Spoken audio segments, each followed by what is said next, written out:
Bienvenue dans la zone. Dans cette vidéo, nous allons parler de 3 histoires, 3 cas où des pilotes ont observé et capturé des ovnis. La vidéo est en fait une remise en ligne. J'avais dû la supprimer car j'avais eu des problèmes avec les droits d'auteur. Dans cette nouvelle version, vous allez retrouver la même vidéo, mais avec une qualité d'image supérieure et un son amélioré. Si vous voulez voir en particulier quelques passages de la vidéo, vous pouvez cliquer sur les chapitres dans la description. Pour ceux qui ne l'ont pas vu, je vous souhaite une bonne vidéo. Et n'hésitez pas à la partager, liker et commenter. C'est toujours un plaisir d'avoir votre avis et de discuter avec vous.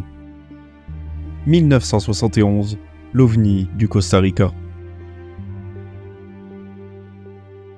Le 4 septembre 1971, à 8h25 du matin, un avion biomoteur Aerocommander F-680 vole à 3000 mètres d'altitude au-dessus de la forêt tropicale du Costa Rica, non loin du lac Cote. À son bord, une équipe de l'Institut géographique national qui étudie l'impact potentiel d'un projet hydroélectrique prévu autour du volcan Arenal.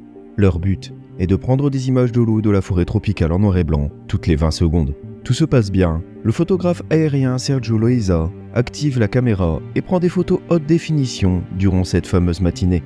Quelques jours passent et le développement des photos se déroule normalement. Enfin presque. Car sur le cadre numéro 300, une chose étrange attire l'attention, et cela n'a rien à voir avec la forêt. Sur le côté gauche de la photo, se profile en effet un disque métallique brillant, qui va fortement intriguer l'ensemble de l'équipe. Au fil des années, la photo va circuler, et l'objet va être estimé entre 35 et 70 mètres de diamètre.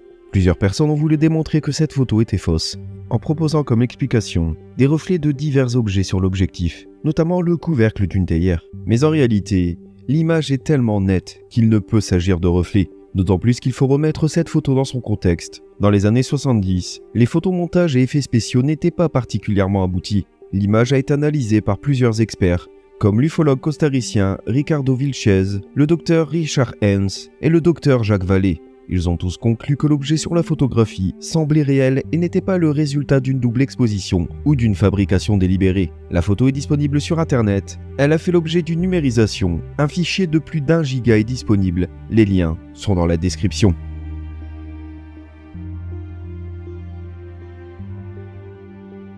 « 1978. L'OVNI cigare italien. Nous sommes le 18 juin 1978. Il est 11h30 du matin et un certain Giancarlo Secchioni, pilote pour l'armée italienne, effectue des vols de reconnaissance avec un avion de type G91R. En route vers la base de Treviso, il reçoit l'ordre de faire demi-tour. En effet, le centre radar de l'aéroport d'Istrana, non loin de sa position, a enregistré la présence d'un intrus sur ses écrans et demande à Secchioni d'approcher un engin non identifié qui est entré dans sa zone réglementée. Avec un filtre inutilisé dans son avion, le pilote active ses caméras et s'approche de l'OVNI à une distance d'environ 70 à 80 mètres. Sa vitesse est estimée à 300 nœuds, soit environ 450 à 500 km/h. Le personnel au sol de l'aéroport observe l'événement au travers de jumelles, et c'est ainsi qu'une poursuite s'engage à 7000 pieds, soit une altitude de 2,13 km. Giancarlo approche de l'objet et voit quelque chose de très étrange. Voici l'incroyable photo où l'on peut voir un cylindre noir mat en forme de cigare d'environ 8 mètres de long et plus de 3 mètres de diamètre qui vole devant lui. Selon les dires de Secchioni, il disposait d'un petit dôme transparent situé sur sa face supérieure.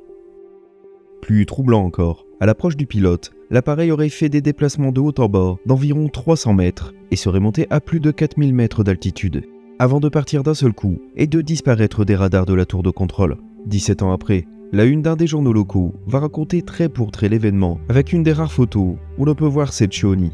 L'article indiquera que le pilote était très respecté dans le milieu militaire et que l'objet reste un mystère. Il y aurait eu près de 80 clichés pris ce jour-là, les photos étant similaires du fait des prises rapides de l'appareil. Quoi qu'il en soit, cette affaire reste très intéressante et jusqu'à aujourd'hui, personne n'a réfuté cette histoire ainsi que les fameuses photos.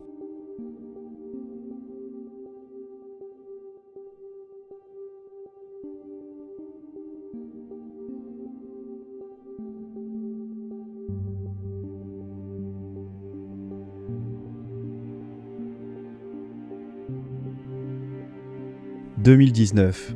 Les 3 vidéos déclassifiées par le Pentagone. Le cas qui va suivre est en fait une série de 3 vidéos déclassifiées par le Pentagone et je ne pouvais pas faire l'impasse sur ces incroyables documents. Tout commence fin 2017 avec une société qui se nomme To The Stars Academy of Arts and Science. L'entreprise confie au New York Times 2 vidéos d'observation d'OVNI par des pilotes de l'armée américaine. La première nommée Gimbal et la deuxième Floor One. Les vidéos sont assez surprenantes et selon la source du journal, authentiques. Le milieu ufologique fut en ébullition, mais beaucoup sont restés sceptiques. D'autant plus qu'une des 2 vidéos qui sera postée le 16 décembre 2017 sur le compte YouTube de la boîte circulait déjà sur Internet. Une troisième sera postée le 9 mars 2018 et elle sera nommée Go Fast. Peu de monde connaît To The Stars Academy of Arts and Science à l'époque. L'entreprise est en fait confondée par Tom DeLonge, guitariste, ancien membre du groupe Blink-182, d'ingénieurs, de parapsychologues et d'anciens agents du renseignement de la CIA. La société dispose d'une division aérospatiale scientifique et de divertissement. Elle a pour but aussi la recherche, et c'est ce qui nous intéresse, sur le phénomène OVNI.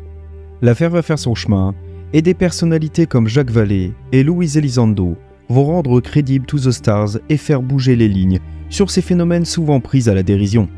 En 2019, le département de la Défense confirme l'authenticité des 3 vidéos et affirme qu'il s'agit de phénomènes aériens non identifiés. En 2020, les vidéos seront publiées par le département de la Défense. Vidéo déclassifiée numéro 1, Gimbal. C'est un foutu drone, mon frère. Il y en a toute une flotte, regarde sur le radar. Mon Dieu. Ils sont tous à contresens du vent. Le vent vient de l'ouest, à 200 km/h. Regarde ce truc, mon pote.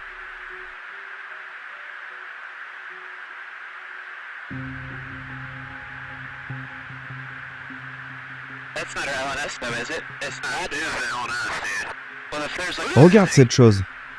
Il fait une rotation. Vidéo déclassifiée numéro 2, Floor One. L'opérateur qui s'occupe du capteur d'armes modifie le zoom de x1 à x2. Il change en mode TV. L'objet apparaît sombre par rapport au ciel lumineux de jour et il est clairement de forme ovale.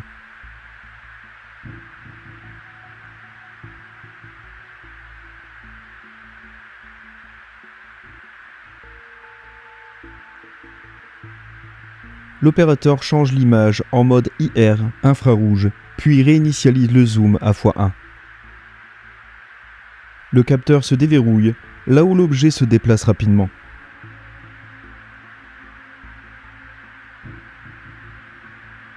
Le capteur se reverrouille rapidement. L'opérateur change plusieurs fois de zoom. L'objet accélère soudainement et instantanément vers la gauche, hors de vue du capteur, à une vitesse qui semble être une vitesse sans précédent. L'accélération est si élevée que le capteur ne peut pas maintenir la trajectoire. Vidéo déclassifiée numéro 3, Go Fast. L'opérateur est incapable de capturer l'objet se déplaçant à grande vitesse au-dessus de l'eau. Il dirige le capteur devant l'objet pour tenter une autre capture. À la 3e tentative, la capture du suivi du capteur est réussie.